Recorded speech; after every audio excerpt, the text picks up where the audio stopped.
Shalom, selamat pagi semuanya. Mari kita memuji Tuhan.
Bapa, kita syukur Kau baik, Kau semua lakukan sungguh sangat baik.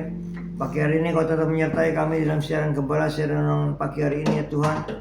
Sebentar lagi kami membaca firman-Mu, merenungkan firman-Mu. Kau buka hati pikiran kami agar kami dapat menerima firman-Mu. Berikan roh pengertian bagi kami agar kami mengerti akan firman-Mu, dan berikan iman yang kuat bagi kami agar kami dapat melakukan firman-Mu dalam kehidupan kami ya Tuhan Yesus. Kami serahkan kehidupan kami sepanjang hari ini bersama semua rekan-rekan peserta daripada renungan pagi hari ini ke dalam tangan-Mu, di dalam kuat kuasa-Mu, di dalam perlindungan-Mu, di dalam penyertaan-Mu, di dalam kasih-Mu, juga di dalam berkat-Mu Tuhan. Dan Kau tetap berikan kesehatan, kekuatan bagi tubuh kami, agar kami dapat melayani Engkau lebih lagi. Dalam nama Yesus kami sudah berdoa dan mengucap syukur. Amin, amin, amin.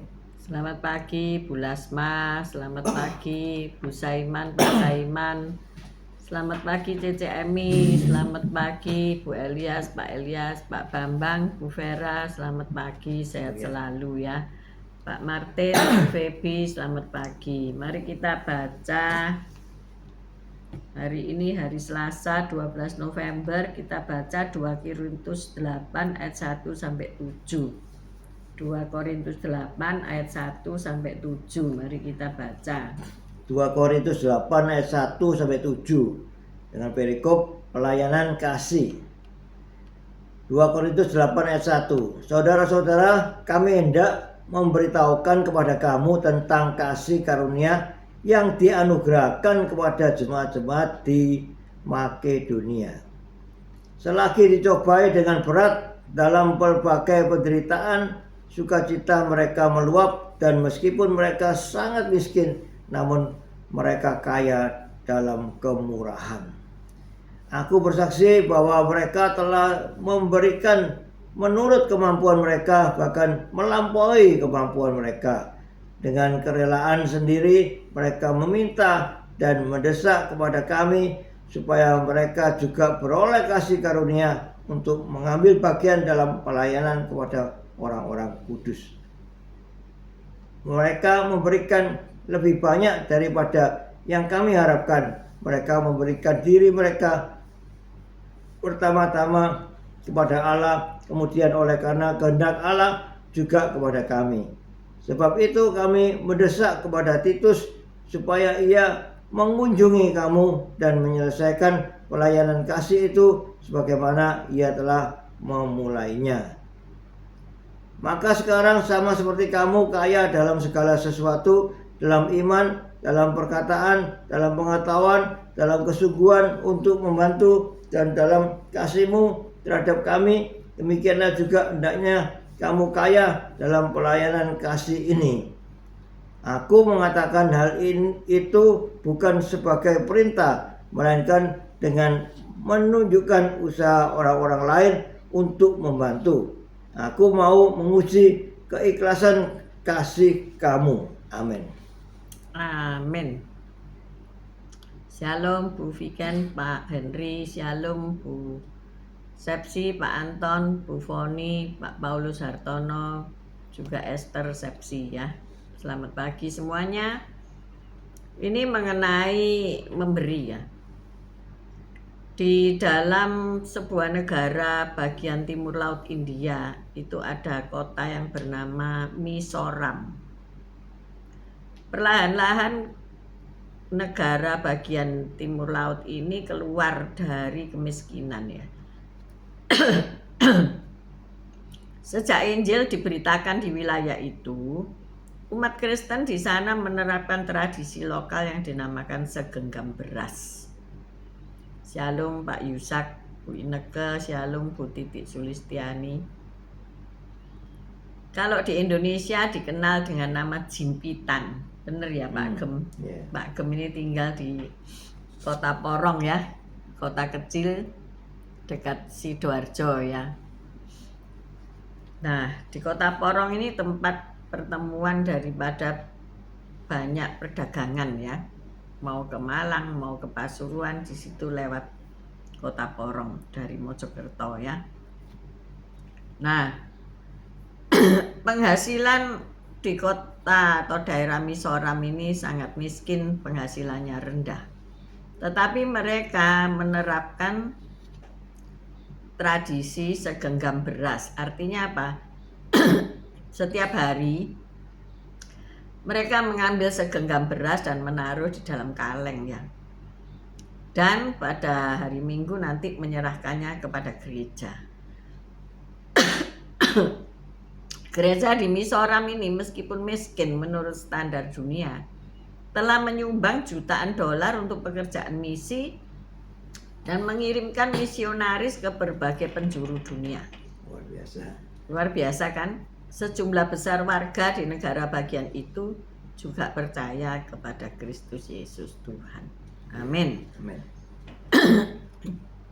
Di dalam 2 Korintus 8, Paulus menggambarkan sebuah gereja yang menghadapi tantangan yang serupa ya. Orang percaya di Makedonia itu sangat miskin.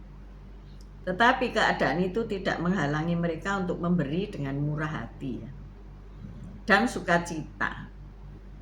Kita baca 2 Korintus 8 ayat 1 dan 2 ya.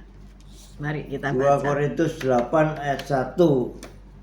Saudara-saudara kami hendak memberitahukan kepada kamu tentang kasih karunia yang dianugerahkan kepada jemaat-jemaat di Makedonia. Selagi dicobai dengan berat dalam berbagai penderitaan, sukacita mereka meluap, dan meskipun mereka sangat miskin, namun mereka kaya dalam kemurahan. Amin. Amin. Jadi jemaat Makedonia ini mau mengambil bagian dalam pelayanan Paulus ya, dalam pekabaran Injil, dan bahkan mereka memberi itu melampaui kemampuan mereka. Mereka mengerti bahwa mereka itu cuma pengelola dari berkat-berkat Tuhan ya. Memberi menjadi cara untuk menunjukkan kepercayaan mereka kepada Tuhan yang menyediakan segala kebutuhan mereka. Jadi Paulus memakai contoh jemaat Makedonia untuk mendorong jemaat Korintus agar memiliki sikap yang sama dalam hal memberi. Jemaat Korintus kaya dalam segala sesuatu, dalam iman, dalam perkataan, dalam pengetahuan, dalam kesungguhan untuk membantu, dan dalam kasih. Sekarang mereka perlu menjadi kaya dalam pelayanan kasih itu. Ayat 7 kita baca. 2 Korintus 8 ayat 7. Maka sekarang sama seperti kamu kaya dalam segala sesuatu, dalam iman, dalam perkataan, dalam pengetahuan, dalam kesungguhan untuk membantu, dan dalam kasihmu terhadap kami, demikianlah juga hendaknya kamu kaya dalam pelayanan kasih itu. Amin. Amin. Kaya dalam pelayanan kasih. Jadi artinya punya empati kepada jemaat lain yang membutuhkan ya. Apakah gereja punya empati kepada gereja lain yang membutuhkan? Nah, inilah artinya memberi. Kasih itu memberi. Memberi tentunya pada orang yang seharusnya diberi, bukan orang kaya tapi masih mengharapkan pemberian, bukan, tetapi justru mereka harus memberi ya. Coba perhatikan di lingkungan saudara, baik itu di keluarga, di rumah tangga saudara masing-masing, atau di lingkungan tetangga, apakah ada kasih dalam memberi ini ya? Nah, tetangga saya itu setiap pagi didatangi oleh anak tetangga kami yang agak punya kebutuhan khusus ya, tetapi ia punya kasih terhadapnya ya. Jadi setiap pagi kalau anak ini datang bersepeda ke rumahnya ya, ia mendapatkan kasih keluarga ini. Walaupun tidak seiman ya, dicatat baik-baik, tidak seiman. Dan ia juga memberikan jajan ya, kalau ada jajan gitu dibelikan. Di situ saya melihat kasih itu ada dalam keluarga ini ya. Biasanya kalau kita didatangi orang-orang yang berkebutuhan khusus itu cuek-cuek aja ya, tidak memperhatikan ya. Tetapi keluarga ini selalu memperhatikan dia. Jadi setiap pagi dia lebih senang datang ke situ ya. Dan baru akan pulang kalau ditepuk pundaknya ya. Berarti dia disuruh pulang gitu ya. Nah, ini saya melihat luar biasa ya. Ada sepercik kebajikan ya, yang dilimpahkan kepada orang yang berkebutuhan khusus. Seberapa banyak kita mau rela memberi kepada orang yang berkebutuhan khusus. Bukan memberi hal-hal yang melip-melip gitu ya, tetapi hanya jajan ya, hanya kue, hanya apa itu, makanan cemilan gitu ya. Mungkin dia sudah menyediakan sebelumnya ya. Ya nggak Ya, tahu. mungkin malam gitu dia Sudah beli, disediakan, sudah disediakan kalau anak ini datang nanti aku bisa diberikan. memberikan. Ya. Jadi tidak Tidak sekonyong-konyong ya. tangan kosong gitu. Terus besok ayah disumayani. Seringkali kalau kita itu mau memberi itu mikir ya, ini ku simpan besok-besok akan kuberikan yayasan ini itu, tetapi tidak kelakon saudara.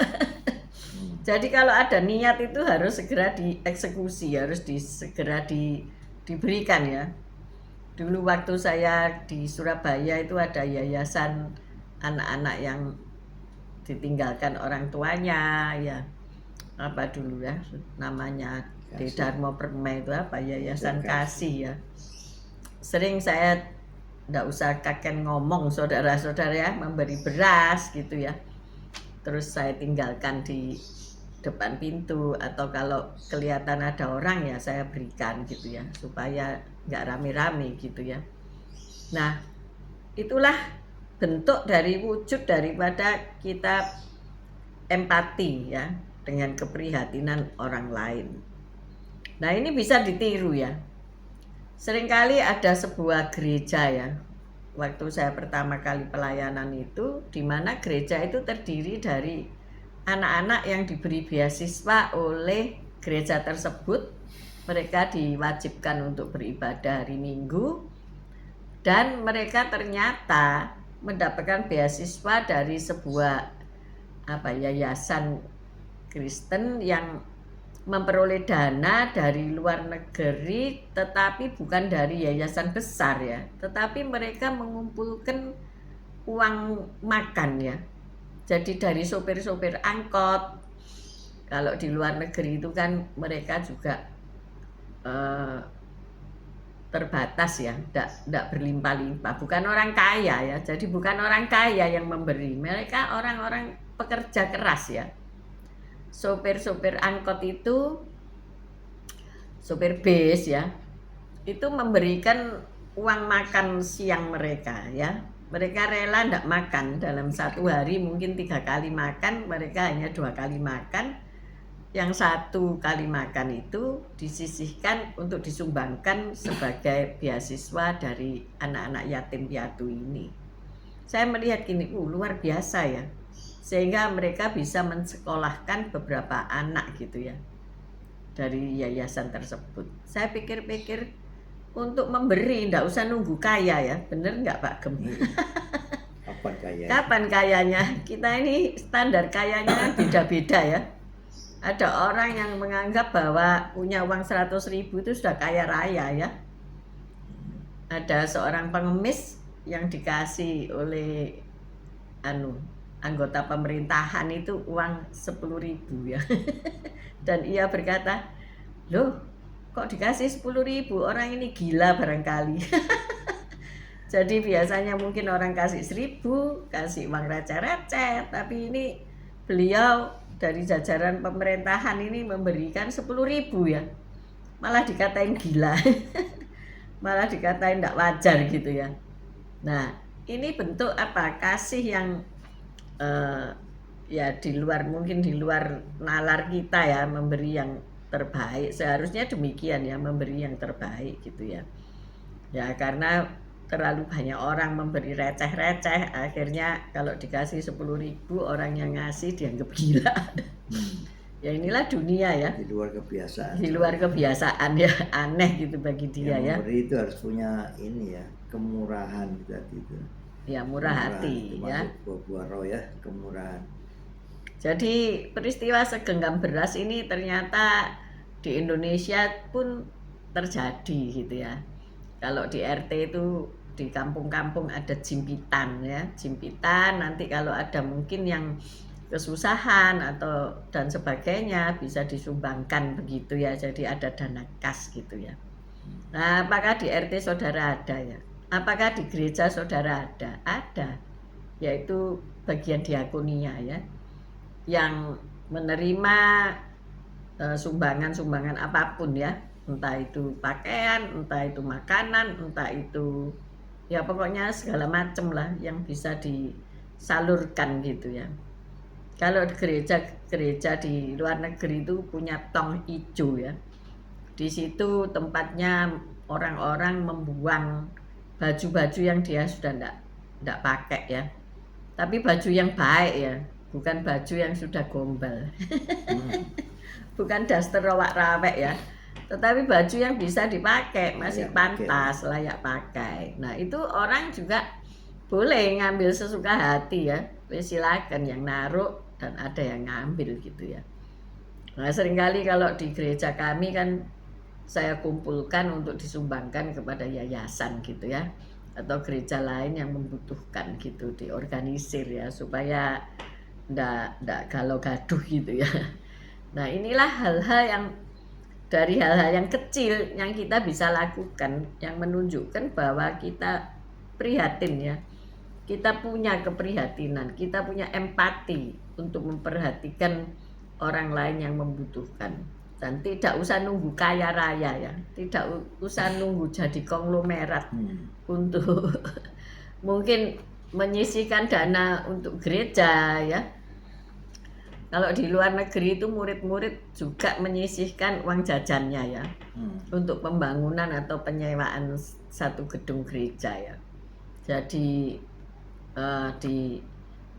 disisihkan sehingga murid-murid pun bisa berpartisipasi dalam hal pembangunan gereja gitu ya. Ini sungguh suatu pendidikan yang baik gitu ya. Saya sehabis minum dari botol plastik itu airnya sudah saya minum, botol plastiknya saya kumpulkan ya. Dan saya bawa ke toko saya, karena di depan toko saya itu ada seorang bapak yang dia jualan air sabun untuk mainan anak-anak itu loh, sehingga busanya itu bisa diterbangkan itu loh. Dia butuh botol itu supaya dia tidak beli botol itu ya, saya kumpulin, kalau saya banyak ada 20 gitu saya berikan pada dia. Ya sukacita sekali kan, pemberian itu daripada kita buang ya itu.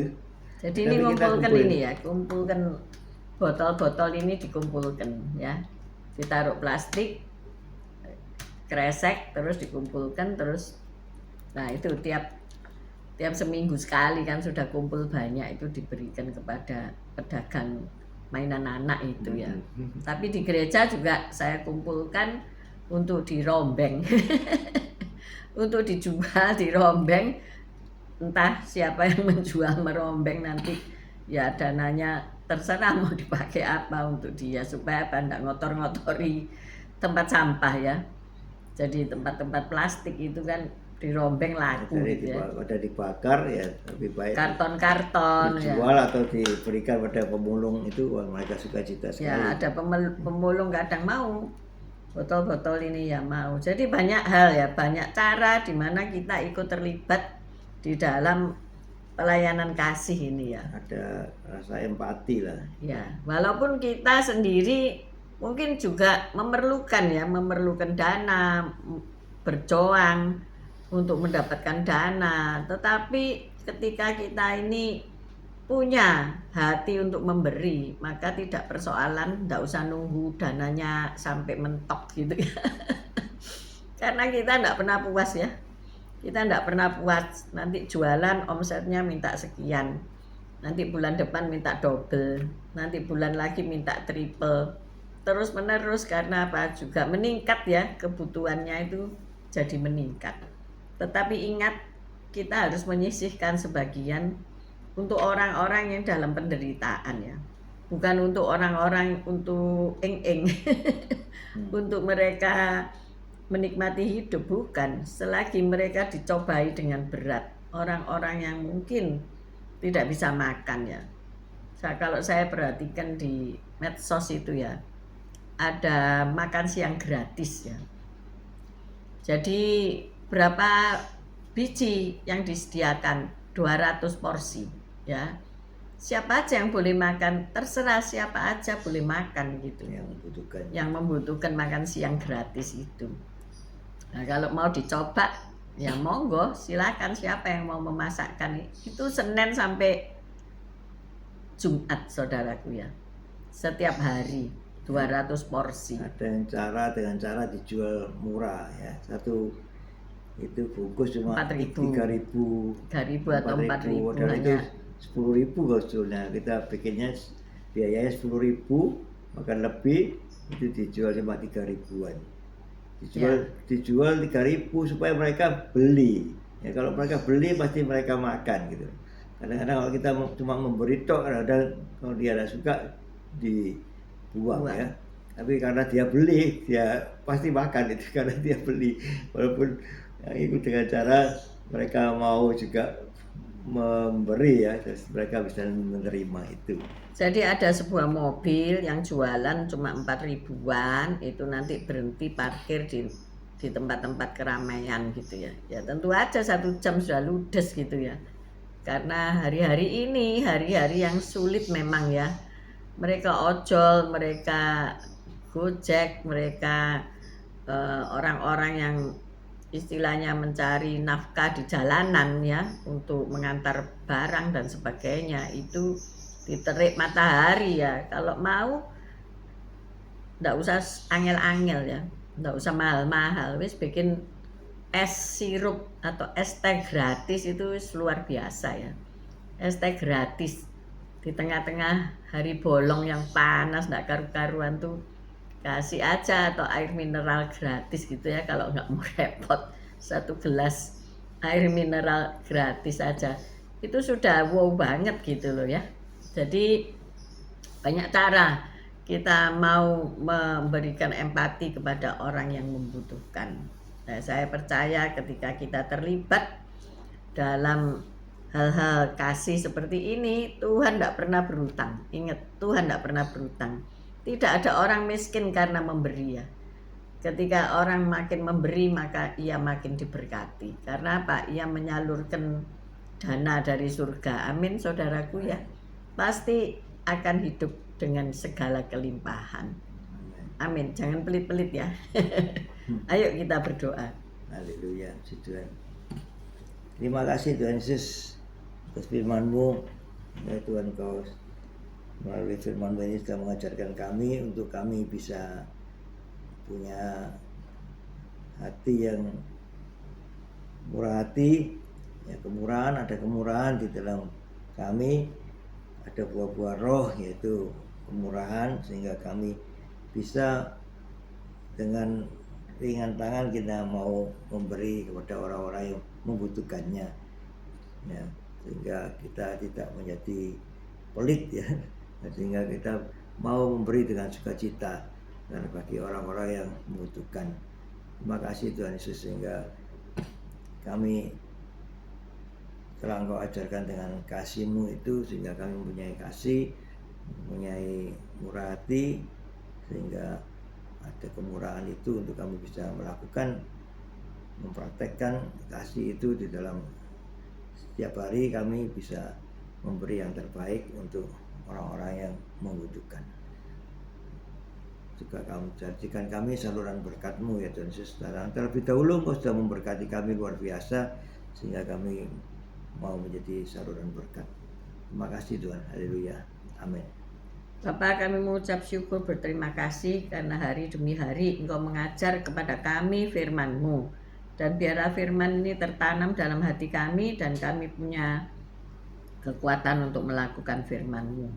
Ketika hati kami penuh dengan sukacita, biarlah kami juga dengan sukacita memberi sebagian harta milik kami untuk mereka yang betul-betul membutuhkannya. Terima kasih Tuhan, kami mau meneladani jemaat Makedonia untuk mendorong jemaat Kristus agar mereka memiliki sikap yang sama dalam memberi. Terima kasih ya Allah Roh Kudus, terima kasih ya Tuhan. Dalam nama Yesus kami berdoa dan bersyukur. Amin, amin, amin. Haleluya. Selamat pagi Bu Reni. Tuhan Pak memberkati Aryadi. engkau, Tuhan melindungi engkau, Tuhan menyinari engkau dengan wajahnya dan memberikan engkau kasih karunia. Tuhan menghadapkan wajahnya kepadamu dan memberikan engkau damai sejahtera. Terimalah berkat dari Allah Bapa, Putra dan Roh Kudus, berkat kasih, sukacita, damai sejahtera mulai pagi hari ini sampai Maranatha Tuhan Yesus datang untuk kedua kalinya, bahkan sampai selama-lamanya. Mari yang sudah menerima berkat Tuhan katakan bersama, amin, amin, amin. Haleluya, puji Tuhan. Selamat pagi Bu Titi, selamat pagi Pak Aryadi, Bu Esti, Bu Reni, Pak Franyanto, Bu Yosinta, Bu Nurmala. God bless you all. See you tomorrow guys. Selamat pagi semuanya. God Tetap bless you. sehat, tetap Amin. semangat. Haleluya, puji Tuhan. Haleluya.